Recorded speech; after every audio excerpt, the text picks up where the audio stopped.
Bem-vindos ao nosso podcast. Hoje iremos falar um pouco sobre o buraco negro. Nós somos alunos do Instituto Federal de São Paulo, Campus Guarulhos. Eu sou a Maria Fernanda. Eu sou o Pedro Vicente. E eu sou a Aline. E eu sou o Luiz. E nós somos o IFSPcast.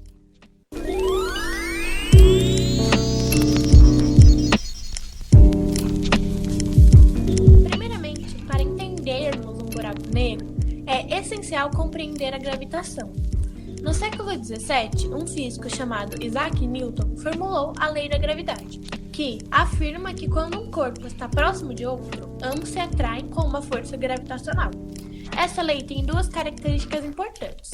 Quanto maior a massa do objeto, maior será sua força de atração. Da mesma forma, quanto mais próximo esses objetos estiverem, maior serão suas forças de atração. Dessa forma, enquanto a Terra está atraindo uma maçã, por exemplo, essa maçã também está atraindo a Terra.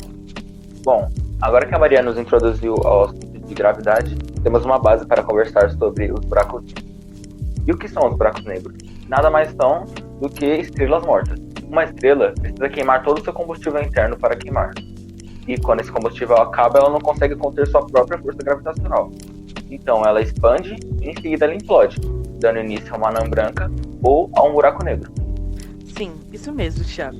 Eu não sei se vocês sabem muito sobre a vida da estrela, mas durante ela existe uma luta entre a energia gerada pela estrela e a gravidade consequente da sua grande massa. Basicamente, as estrelas são tão massivas, mas tão massivas, que quando elas param de gerar energia, elas colapsam em si mesmas e começam a expandir. E o seu destino a partir daí depende totalmente da sua quantidade de massa.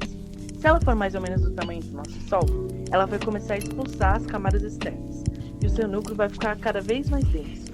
Depois disso, ela vai virar uma anã branca, que é basicamente uma estrela pequena e quente. Se ela for por volta de 8 vezes mais densa que o Sol, ela vai explodir em um dos fenômenos mais violentos e incríveis de todo o universo, uma supernova. Depois da explosão, só vai sobrar o núcleo dessa estrela, que vai virar uma estrela feita de uma das matérias mais densas de todas. Ela vira uma estrela de nêutrons. Se essa estrela for muito massiva, tipo 30 vezes mais massiva do que o nosso Sol, aí sim ela vai virar um buraco negro.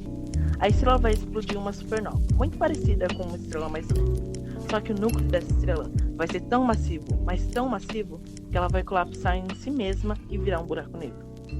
E como a Maria falou, objetos ou corpos com uma massa muito grande tem uma força gravitacional muito grande também. Isso se dá por conta da distorção no espaço-tempo. Então, uma estrela tem uma distorção no espaço-tempo muito grande, que faz ela ter uma força gravitacional muito grande, que nem mesmo a luz consegue escapar.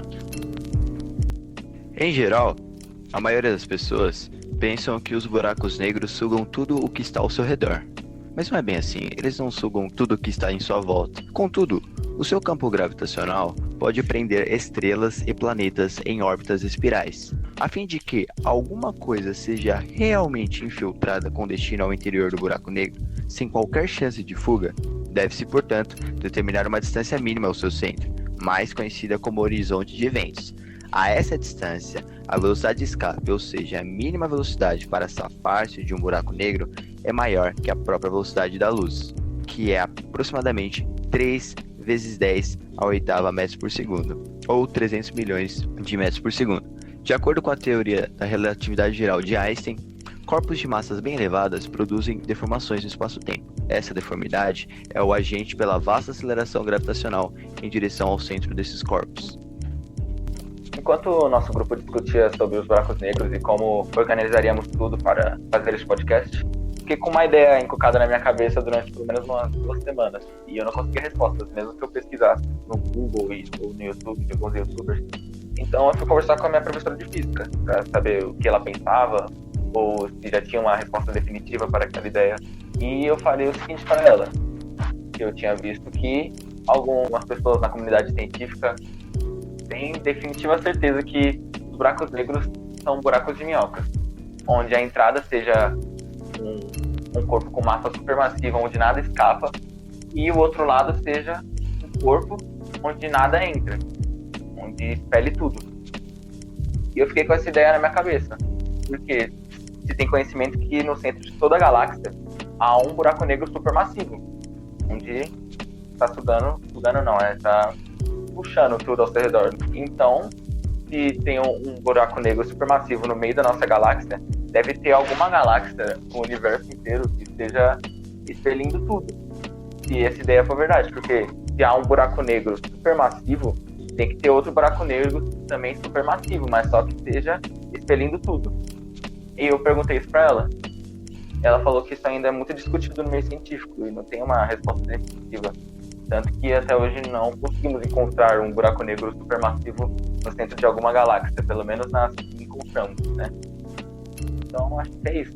Ela pediu pra compartilhar aqui no podcast e eu deixei com você. Obrigado. Sim. É interessante essa colocação. Muito interessante mesmo. É legal a gente refletir sobre isso. Mas agora, voltando um pouco pro assunto do buraco negro em si, eu vou falar um pouco sobre um outro efeito da deformação do espaço-tempo, que o Pedro explicou. Basicamente, outro efeito da deformação do espaço-tempo é a alteração do jeito que a luz se propaga. Eu não sei se vocês sabiam, mas normalmente a trajetória da luz é retilínea. Mas por causa dessa deformação do espaço, ela se torna curvilínea, porque a região por onde ela se propaga está deformada. Esse efeito é chamado de lente gravitacional. Um dos momentos que você pode observar isso é quando o buraco negro atrai gases da atmosfera de uma estrela próxima.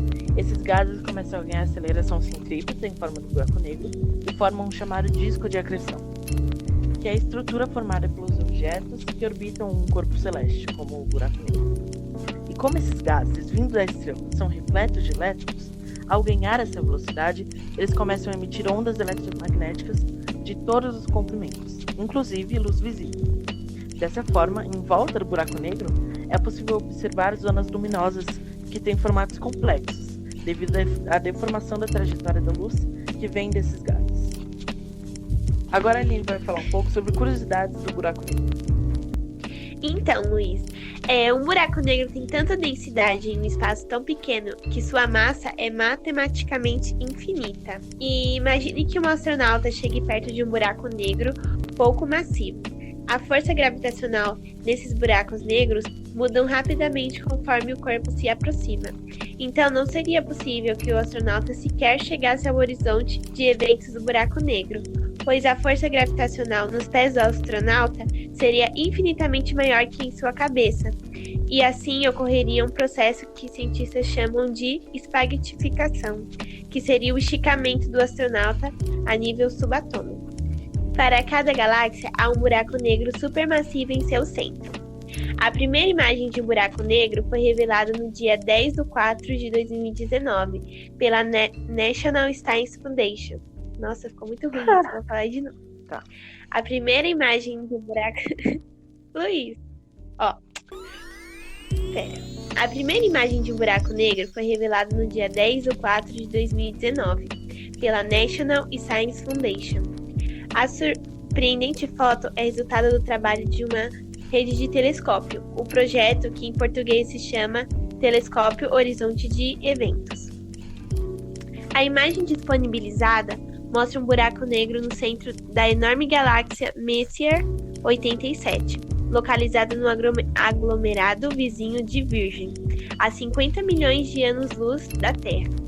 A região escura na foto é, na realidade, a sombra do buraco negro.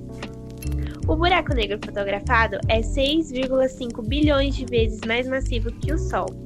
Ainda não se tinha conseguido captar a imagem de um buraco negro. Isso se dá porque eles são fenômenos invisíveis. E para se conseguir a imagem de algo que se recusa a ser fotografado, cientistas construíram um tipo especial de telescópio. Conectaram radiotelescópios ao redor do globo, os sincronizaram com relógios atômicos e olharam para o mesmo buraco negro ao mesmo tempo. A foto só foi possível graças aos esforços da cientista Catherine Bowman e de toda a equipe. Depois da gente discutir um pouco sobre o buraco negro e conversar com vocês, a gente separou algumas coisas antes para indicar alguns canais, YouTube, um livro, inclusive, que foi a principal coisa que a gente usou para fazer esse podcast. Antes de fazer o podcast, todo mundo leu um livro super legal sobre Albert Einstein. O nome do livro é Albert Einstein e seu Universo Inflável, que é de uma série de livros chamado Mortos de Fama. É um livro super legal que explica as teorias de Einstein de um jeito descontraído e interessante. Então, se vocês quiserem aprender um pouco mais sobre as outras teorias, inclusive ver mais sobre o buraco negro, vocês podem ler esse livro que a gente indicou, Albert Einstein e seu Universo Inflável, da série de livros Mortos de Fama. Além do livro, há também um canal que eu recomendo a todos os estudantes e professores também que desejam seguir algum tipo de conteúdo relacionado à física. É o canal Física 2.0. O professor explica de uma maneira bastante dinâmica para que assim todos possam entender. Então, basicamente isso. Minha recomendação aqui Eu tô pra eu escutando. fazer pra vocês prestarem atenção na aula de física, porque é a matéria mais linda que tem. E é isso aí, valeu. É basicamente isso. Obrigado a todo mundo que ouviu o nosso podcast e que acompanhou a gente. A gente ainda está discutindo se a gente vai fazer mais episódios, mas se a gente for, a gente agradeceria se vocês ouvissem eles também. E também agradeceríamos se fizesse mais que vocês nos ajudassem nas escolhas de temas, de próximos temas que interessam a vocês ou que vocês têm curiosidades. Muito obrigada por ouvirem. Tchau! Falou! Tchau!